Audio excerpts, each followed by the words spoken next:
Hello everybody, welcome to Shreshth classes. I hope you are doing well. So बच्चों का एक question था मेरे पास कि हम लोग पढ़ते तो हैं लेकिन जैसे जैसे आगे पढ़ते रहते हैं पिछला भूलते रहते हैं।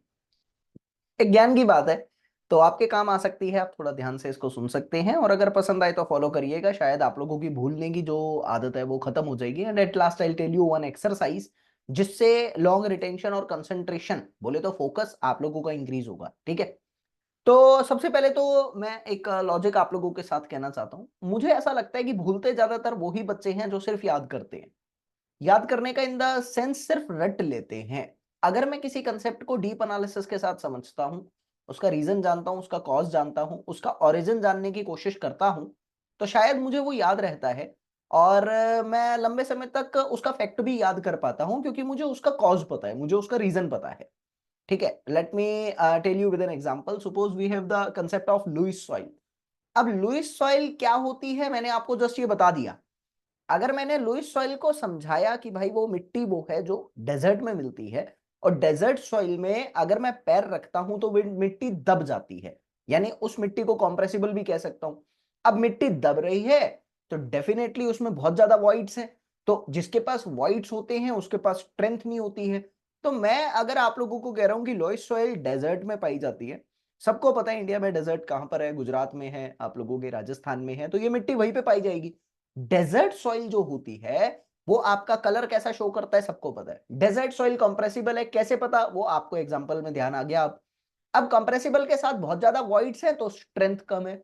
आप कंसेप्ट को समझ पा रहे हो। फिर उसी के साथ मैंने याद करने का एक तरीका बता दिया। भाई लुईस से ना लूज नजर आ रहा है, लूज। तो लूज का मतलब ढीला डाला है, ढीला डाला तो भाई एकदम टूटा पड़ा है ना। फिर तो आप इस कंसेप्ट के साथ अगर चीजों को याद कर रहे हो, समझ रहे हो। अब मैं आप लोगों को बताता हूं कि मैंने आपको लुईस सॉइल की ये कुछ प्रॉपर्टीज बताई है। डेफिनेटली आप लंबे समय तक इस कंसेप्ट के साथ इसको याद रखोगे। दूसरी बात, आप अगर कंसेप्ट को समझते हो तो चीजों को सोचना शुरू करते हो। जब आप सोचना शुरू करते हो ना तो आप उस पर्टिकुलर चीज के साथ, उस पर्टिकुलर कंसेप्ट या उस पर्टिकुलर लॉजिक के साथ टाइम स्पेंड करना शुरू कर देते हो। और जब टाइम स्पेंड करते हो ना फिर वो दिल और दिमाग में बस जाती है। फिर नहीं चाहकर भूल पाते। मतलब it is a kind of logic कि मैं उसकी गली से जस्ट गुजरा ही था, बस आगे बोलने की जरूरत नहीं है। तो भाई ये एक लॉजिक है कि आप लोगों को रटना नहीं है। Because I have been gone through many of the students जो एक्चुअल में ये कहते हैं कि ये क्वेश्चन समझ नहीं आ रहा था, मैंने तो रट लिया, if it will be in the exam तो मैं सॉल्व कर लूंगा। कितने टाइम रट सकते हो यार, कॉमन सेंस की बात है। दूसरी चीज, कुछ ऐसे फैक्चुअल बातें हैं जो एक्चुअल में आप लोगों को अगर आप ध्यान से सोचो तो रेलिवेंट नजर आ सकती है, आपको याद करने में हेल्प कर सकती है। सबसे पहले होता है आप लोगों का प्रैक्टिस। मैं देखता हूं कि बच्चों की आदत नहीं है रेगुलर प्रैक्टिस करने की, या बहुत ज्यादा टाइम गैप दे देते हैं उस पर्टिकुलर कंसेप्ट या लॉजिक या चैप्टर के साथ, जिसके कारण वो ब्लर हो जाता है और ब्लर होने के बाद भूल जाते हैं। तो टाइमली आप लोगों को प्रैक्टिस करना चाहिए। मतलब आप लोगों की अपनी कैपेबिलिटी है, हर किसी की इंडिविजुअल टू इंडिविजुअल कैपेसिटी होती है कि कितने टाइम तक किसी कंसेप्ट को याद कर सकते हैं। तो दिमाग में रखा जा सकता है फुल एक्टिवनेस के साथ। तो किसी का 10 दिन, किसी का महीना, किसी का 15 दिन, किसी का 7 दिन, अकॉर्डिंगली आप उस कंसेप्ट को जस्ट देख लो। देखना इन द सेंस उस पर्टिकुलर कंसेप्ट से रिलेटेड 10-20 क्वेश्चन न्यूमेरिकल सॉल्व कर लो and it will definitely work कि आपको वो सारा चैप्टर रिकॉल हो जाएगा। रिकॉल हो गया तो फिर ब्लर होने का चांस नहीं है। तो रेगुलर प्रैक्टिस आपको बहुत ज्यादा हेल्प करेगी। दूसरी बात आती है आपकी डाइट। सुनकर थोड़ा सा अजीब लगेगा बट हाँ काम करेगी। डाइट अक्सर मैं देखता हूं कुछ बच्चे मेरी तरह चट टवरे होते हैं। मेरा कहने का मतलब खाने पीने के शौकीन होते हैं, फूडी होते हैं। तो ज्यादा यार ना, जब आप प्रिपरेशन करो ना तो सिर्फ पढ़ाई आपके प्रिपरेशन का पार्ट नहीं है, ये बात याद रखना। पढ़ाई के साथ साथ खाना भी मुझे लगता है आपकी प्रिपरेशन का पार्ट है। क्योंकि ज्यादा अगर हम हेल्दी फूड्स खाते हैं तो शायद कंसंट्रेशन अच्छा होता है। तला हुआ मैदा और हैवी डाइट अगर हम लोग लेते हैं तो आलस से भर जाते हैं। And it is having one fact कि आपकी बॉडी की सारी एनर्जी जो है ना, अगर आप तला हुआ खाते हो तो तला हुआ खाने के बाद आपकी बॉडी की सारी एनर्जी उसको डाइजेस्ट करने में लग जाती है। You can not be focused, you can not be too much concentrated. फिर आप देखोगे कि तला हुआ खाने के बाद पढ़ाई में भी ज्यादा मन नहीं लगता, क्योंकि बॉडी की सारी एनर्जी आपके उसको डाइजेस्ट करने में लग रही है। तो इसीलिए खाना बहुत लाइट खाओ। It is also the part of your preparation. जब तक आप प्रिपेयर कर रहे हो आप अपनी आदत बना लो कि भाई खाना बहुत लाइट तरीके से ही खाना है, ज्यादा तला हुआ नहीं खाना। साधु बन जाओ। फिर सिलेक्शन होने के बाद तो आपको भी पता है कुर्सी पे बैठे बैठे आप लोगों को बहुत कुछ मिलने वाला है। तो मैं ये मानता हूँ कि आप लोगों की डाइट बहुत बड़ा रोल प्ले करती है आपको फोकस्ड और आपकी लॉन्ग रिटेंशन में। तो इस पे थोड़ा सा फोकस करना। तीसरी चीज जो मुझे बहुत इंपॉर्टेंट लगती है वो होता है आपका कोई भी अपने पर्टिकुलर सब्जेक्ट से अलग, जैसे आप एग्जाम की प्रिपरेशन कर रहे हो तो उससे अलग एक बुक रीड करो। मतलब डेली 20 मिनट 25 मिनट आधा घंटा, it depends on your interest. आप कोई भी एक बुक रीड करना स्टार्ट करो। लोगों को नॉवल पसंद है, लोग नॉवल पढ़ते हैं। कईयों को एस्ट्रोलॉजी पसंद होती है, लोग एस्ट्रोलॉजी पढ़ते हैं। मैं अपने टाइम पे वास्तुशास्त्र पढ़ता था, मुझे पसंद था यार। मेरे को दो चीजें बहुत पसंद थी, एक तो वास्तुशास्त्र और एक जो लोगों की जीवनी होती है, लोगों की नहीं सिर्फ साधु संतों की। बिकॉज आई बिलीव कि जो असली साधु संत होते हैं उनके पास एक्सट्रीम पावर होती है। भाई इतनी ज्यादा तपस्या करते हैं, इतना ज्यादा नियम से चलते हैं, तो डेफिनेटली नेचर की सुप्रीम पावर्स उनके पास अवेलेबल हो जाती है। ठीक है, तो मैं उनके जीवनी को पढ़ता था, आज भी पढ़ता हूं। तो एक बुक, आपकी अपना इंटरेस्ट है, एक बुक ना आधा घंटा 20 minute 15 minute, it depends on everybody's interest, आप उसको रीड करो अपनी सब्जेक्ट से अलग। आप देखेंगे कि कई बार क्या होता है ना, जब आप लोग बॉडी की एक्सरसाइज करते हैं, डेली एक्सरसाइज तो आप लोग करते हो ना, मैं ज्ञान के तौर पे बता नहीं रहा, बट ये एक्चुअली वर्क करेगा आप लोगों के लिए कि एक्सरसाइज डेली करना भाई, कुछ भी हो जाए। थोड़ा बहुत योग जरूर करना, बॉडी में सर्कुलेशन अच्छा रहता है ब्लड का, तो अच्छा बॉडी एक्टिव रहती है और कंसंट्रेशन भी बना रहता है, डाइजेशन अच्छा रहता है, आलस कम आता है, तो ये जरूरी है। तो आप देखोगे अगर आप एक एक्सरसाइज कर रहे हो then it will work for some of the days. शुरू में तो वो आपके लिए काम करेगी, लेकिन अगर आप उसी एक्सरसाइज को कर रहे हो फिर वो काम करना बंद कर देती है बॉडी में। ये सच्चाई है। आपको अलग अलग अलग अलग एक्सरसाइज करनी होती है। बस दिमाग के लिए भी कुछ ऐसा ही है। एक पर्टिकुलर सब्जेक्ट पे लगे हुए हो ना, तो शायद एफिशिएंसी कम हो जाती है, थोड़ा रिफ्रेशमेंट तो चाहिए है। तो आपको क्या करना चाहिए, दूसरा कोई काम।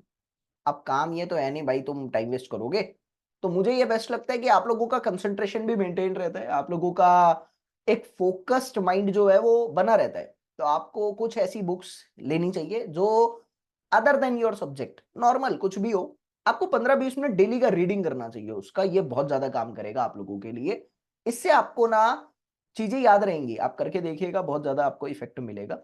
तो मुझे ये थोड़ा बहुत नजर आया, मैंने जो जो फॉलो किया अपनी लाइफ में, तो ये मुझे काम करता हुआ नजर आता है। फिर एक छोटी सी एक्सरसाइज है कि आप डेली ना 15 मिनट 20 मिनट आधा घंटा बस खाली बैठ जाओ, रात को सोते हुए खाली बैठो। मैंने ये एक्सरसाइज पहले भी बताई थी आपको, तो कई बच्चों के लिए काम करी है। फॉलो करना आसान नहीं है, बट हाँ definitely it will work if you will be going to follow it.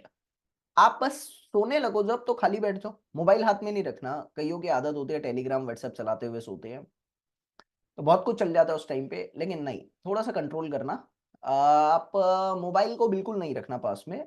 आप बस जब लेटो, आप जो सांस ले रहे हो और जो सांस छोड़ रहे हो, कोशिश करेंगे जितनी गहरी हो सके सांस लेंगे, कोशिश करेंगे जितनी गहरी हो सके सांस छोड़ेंगे। ठीक है, आप बस उस पर ध्यान रखो and try to count it. और जब तक नींद नहीं आती बस करते रहो, एंड यू विल रियलाइज कि आपको एक हफ्ते में ही काम करना स्टार्ट कर देगी ये। आपको खाना भी कम खाने की जरूरत पड़ेगी क्योंकि बॉडी अपने आप एनर्जेटिक हो जाएगी आपकी। आप ध्यान कर रहे हो, एंड रिमेंबर ध्यान ज्ञान को बढ़ाता है, सच्चाई है।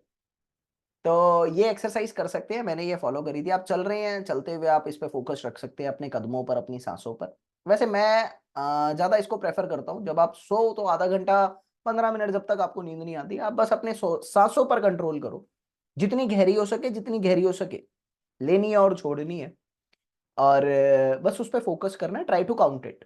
करते करते नींद आ जाएगी, सुबह जब आप उठोगे ना अगले ही दिन from the very next day, and you will feel कि आप ज्यादा एनर्जेटिकली उठ पा रहे हो, ज्यादा फ्रेश होकर उठ पा रहे हो। आप जब उठ रहे हो तो पहली सांस जो आप अपने चेतना के साथ अंदर जा रही है, चेतना बोले तो कॉन्शियसनेस के साथ, आंख खुलने के बाद जो पहली सांस अंदर जा रही है वो ज्यादा पॉजिटिव होगी। आप गौर करिएगा इस बात पे। तो ये आपको ज्यादा खुश रखेगी और आप लोगों को चीजें ज्यादा देर तक याद रहेगी। बस इतना ही, मैंने एक्सरसाइज करी है कुछ, तो मुझे थोड़ा सा इफेक्ट नजर आता है। But the best exercise regarding your long retention is to deeper analysis of the concept. रटो मत, समझो। समझने से चीजें ज्यादा दिन तक हमारे पास रहती है, रिलेशन गहरा बनता है। बाकी तो एक चीज और बतानी थी, चलो ये सब बाद में बताऊंगा 25 के लिए क्या स्पेशल ला रहा हूँ आप लोगों के लिए, ताकि प्रिपरेशन करते टाइम आपको कॉन्फिडेंस आएगा, उसके लिए एक अलग से वीडियो मैं बना दूंगा, ठीक है।